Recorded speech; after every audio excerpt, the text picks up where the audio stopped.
Hello friends, मैं आकाश और आज मैं आया हूँ खैबर पास में 84 लाइन। ये जगह कौन सी है? ये जगह दिल्ली में है, विधानसभा के नियर बाय है। यहाँ पर कभी एक कॉलोनी बसा करती थी 84 लाइन नाम से, जो कि पिछले साल डिमोलिश कर दी गई। देखिए, यहाँ पर हमारा भी घर था और अब यहाँ पर वीरानियाँ छाई पड़ी हैं। चारों तरफ जंगल उग गया है एक साल के अंदर अंदर।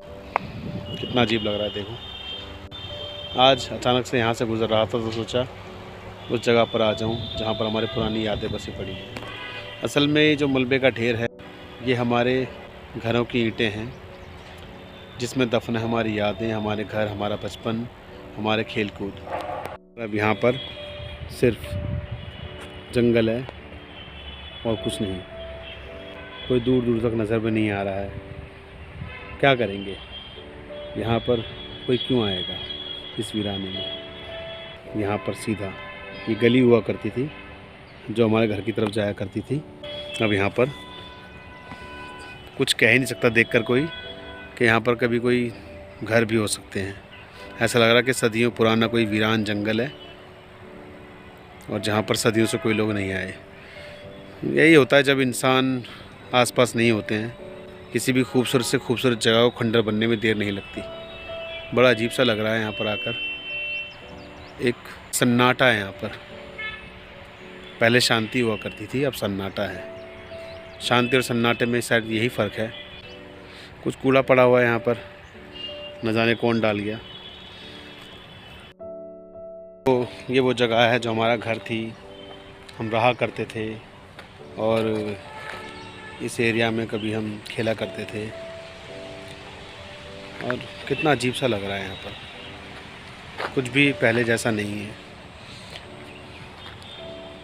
क्या बताएं, समझ नहीं आ रहा। कुछ कह नहीं सकते हैं। बचपन की सारी यादें आ तो रही हैं, मगर एक बात अजीब और है कि कुछ अच्छा या बुरा फील ही नहीं हो रहा यहाँ पर आके। शायद इसका कारण ये है कि जो पहले घर थे अब वो घर नहीं दिख रहे हैं, तो यादें भी उन घरों के साथ ध्वस्त हो गई। यही कारण है। मैं थोड़ा आगे जाने की कोशिश कर रहा हूँ।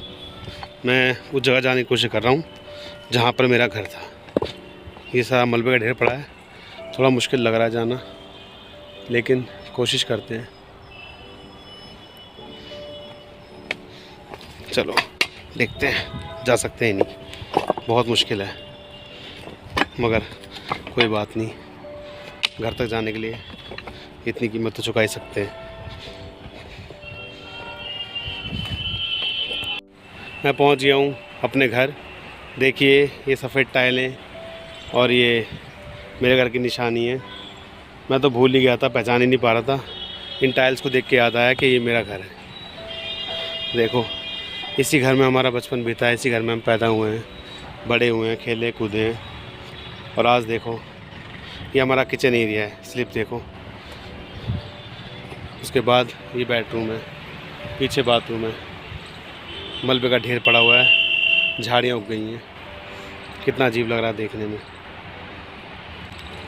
पहले घर में ज़रा सी आँच आती थी, ज़रा सा कुछ हल्की सी टूट फूट होती थी, हम परेशान हो जाते थे। और आज पूरा घर ही टूटा पड़ा हुआ है और मन में अजीब सा भाव आ रहा है। क्या कह सकते हैं।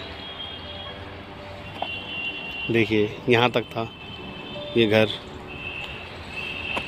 Kitchen area. ये हमारी टाइलें, ये कील अभी तक लगी पड़ी है। इस पर हमारा बर्तन टांगने का जाली लटकी पड़ी थी। ये आगे का एरिया। तो गाइज़, इस वक्त मैं अपने ही घर पे अंदर बैठा हुआ हूँ।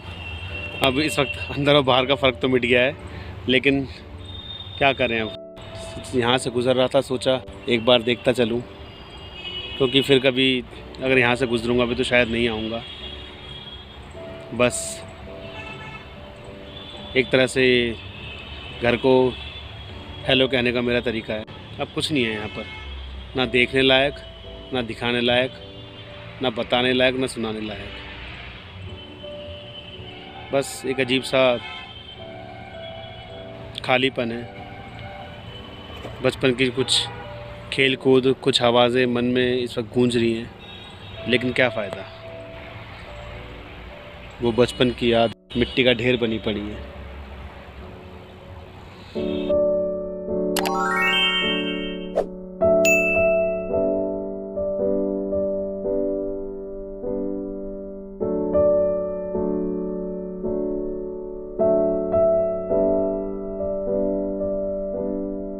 हम इस जगह को कहते थे भाई सीढ़ियों पे जा रहे हैं या झूलियों पे जा रहे हैं, क्योंकि सामने सीढ़ियाँ थी, अब वो सीढ़ियाँ भी नज़र नहीं आ रही हैं।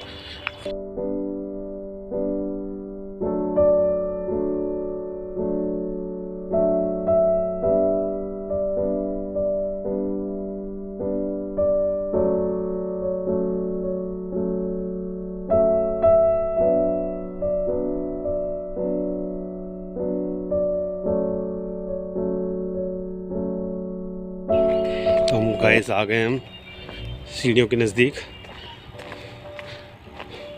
और जहाँ पर सीढ़ियाँ है ही नहीं, सिर्फ एक ढलान है, चढ़ाई है। यहाँ कुछ काम चल रहा है शायद। तो गाइस काफ़ी कुछ देख लिया है, अब इसी के साथ मिलते हैं अपने नेक्स्ट ब्लॉग में, नई वीडियो में, नई उम्मीद के साथ, नई जगह के साथ, नए जोश के साथ।